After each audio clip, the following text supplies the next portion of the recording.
warahmatullahi wabarakatuh.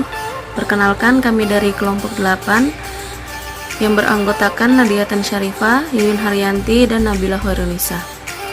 Di sini kami akan memaparkan materi kami tentang Quran dan Hadis pendidikan menengah. Materi pertama mengenai pengertian pembelajaran Al-Quran Hadis yang akan saya jelaskan.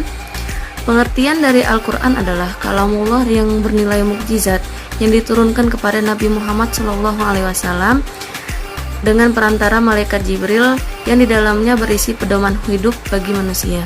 Sedangkan hadis adalah segala sesuatu yang dilakukan Nabi Muhammad SAW, baik itu perbuatan, perkataan, perilaku, dan lain sebagainya tentang Rasulullah untuk menjelaskan kandungan Al-Quran.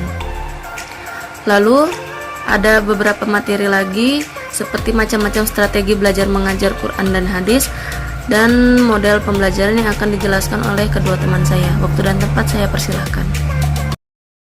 Di sini saya akan menjelaskan macam-macam strategi pembelajaran dalam pembelajaran Al-Quran hadis. Strategi yang sering digunakan itu yang pertama ada strategi pembelajaran langsung. Strategi pembelajaran langsung merupakan pembelajaran yang banyak diarahkan oleh guru. Mengapa dikatakan demikian? Karena strategi ini menempatkan guru sebagai sumber belajar dan siswa sebagai audiens atau pendengar. Nah, yang selanjutnya itu ada strategi pembelajaran tidak langsung atau yang sering kita dengar strategi inquiry. Nah, umumnya strategi ini berpusat kepada peserta didik. Strategi ini juga bisa disebut kebalikan dari strategi pembelajaran langsung. Mengapa dikatakan demikian? Karena yang tadinya guru itu bersifat sebagai seorang penceramah. Nah, di strategi pembelajaran tidak langsung atau inquiry ini, guru itu lebih sebagai fasilitator atau sebagai pendukung. Nah, yang selanjutnya itu ada strategi pembelajaran interaktif atau berdiskusi. Nah, di sini itu guru menjadi peran utama dalam menciptakan situasi interaktif yang induktif. Nah, yang selanjutnya itu ada strategi empirik. Nah, strategi ini juga berpusat kepada peserta didik. Strategi ini yaitu penekanannya tuh dalam proses ini lebih kepada pengalaman. Contohnya nih ya, misalnya di dalam kelas itu guru bisa menggunakan metode stimulasi dan di luar kelas guru bisa menggunakan metode observasi. Nah, yang terakhir itu yang sering digunakan juga tuh ada strategi pembelajaran mandiri. Strategi ini dapat mengembangkan inisiatif peserta didik secara individual, rasa percaya diri, dan pengembangan diri peserta didik. Nah, sekian penjelasan dari saya. Selanjutnya akan dijelaskan oleh teman saya yaitu Nabila Hoirunisa. Saya Nabila Hoirunisa akan menjelaskan bagian C, model pembelajaran. Model pembelajaran merupakan suatu perencanaan atau suatu pola yang digunakan sebagai pedoman dalam merencanakan pembelajaran di kelas atau pembelajaran dalam tutorial dan untuk menentukan perangkat-perangkat pembelajaran termasuk di dalamnya buku, film, komputer, kurikulum, dan lain sebagainya. Dengan kata lain, Joyce mengartikan model pembelajaran mengarah pada desain pembelajaran untuk membantu peserta didik sedemikian rupa sehingga tujuan pembelajaran tercapai. Dalam pembahasan di sini akan dibahas beberapa macam model pembelajaran yang sering digunakan dalam PAI dalam pembelajaran di kelas, meliputi yang pertama, model pembelajaran tematik.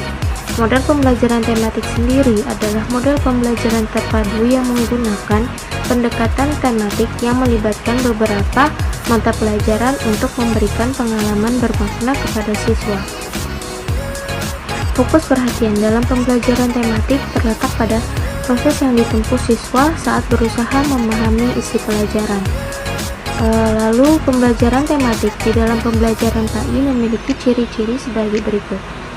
1. Berpusat pada siswa.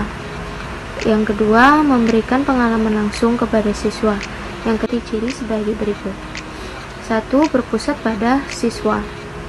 Yang kedua, memberikan pengalaman langsung kepada siswa. Yang ketiga, pemisahan mata pelajaran tidak begitu jelas.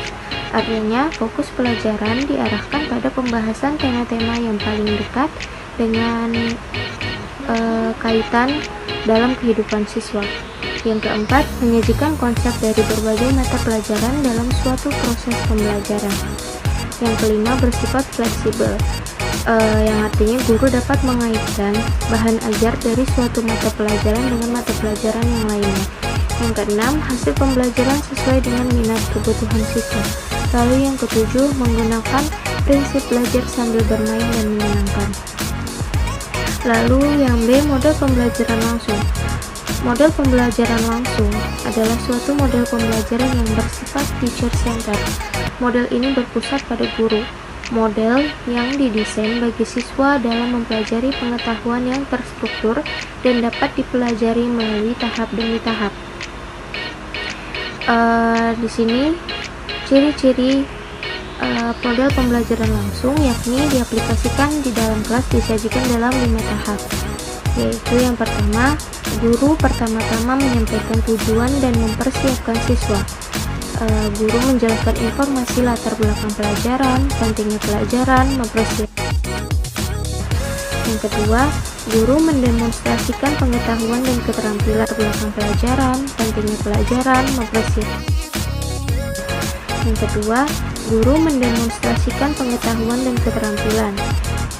Yang ketiga, membimbing pelatihan. Guru merencanakan dan memberi bimbingan pelatihan awal. Lalu yang keempat, mengecek pemahaman dan memberi umpan balik. Yang kelima, memberikan kesempatan untuk pelatihan lanjutan dan penerapan. Lalu yang C, model pembelajaran PAIKEM. PAIKEM sendiri singkatan dari pembelajaran aktif, inovatif, kreatif, dan menyenangkan. Pembelajaran yang baik dan bervariatif cenderung menghasilkan kelulusan dengan hasil baik dan pola berpikir variatif pola. Oleh karena itu, saat ini guru pendidikan agama Islam dituntut untuk menghasilkan lulusan yang bermutu. Lalu di sini ada beberapa ciri dalam penerapan PAIKEM, yaitu guru mengelola dan merancang KBM yang mendorong siswa berperan aktif dalam pembelajaran. Misalnya, percobaan, diskusi kelompok, memecahkan masalah, mencari informasi, menulis laporan atau cerita, atau berkunjung keluar kelas. Yang kedua, guru menggunakan alat bantu dan sumber belajar yang beragam. Misalnya, guru menggunakan atau dibuat sendiri oleh guru, gambar, dan sebagainya. Lalu yang ketiga, guru kemajuan siswa secara terus-menerus.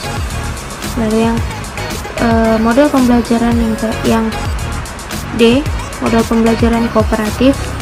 Pembelajaran kooperatif mengacu pada metode pembelajaran yang mana siswa bekerja sama dalam kelompok kecil dalam membantu belajar. Ciri-ciri pembelajaran kooperatif dituangkan dalam langkah-langkah pembelajaran yang dilakukan guru di dalam kelas meliputi yang pertama, guru menyampaikan tujuan dan memotivasi siswa, lalu guru menyajikan informasi.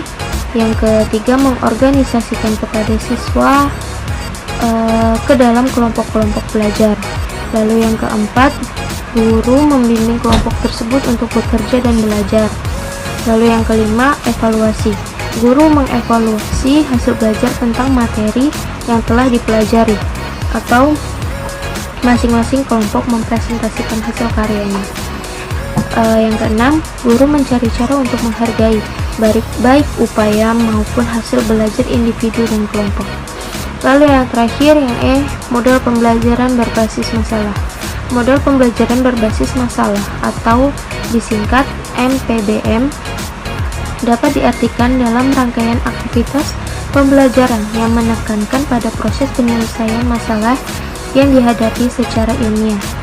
Adapun ciri model pembelajaran berbasis masalah yaitu model pembelajaran berbasis masalah merupakan ringkasan aktivitas pembelajaran.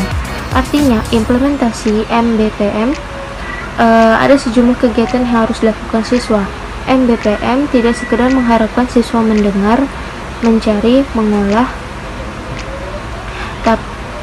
Seperti MBBM, siswa aktif berpikir, komunikasi, mencari dan mengolah data, yang akhirnya menyimpulkan aktif berpikir.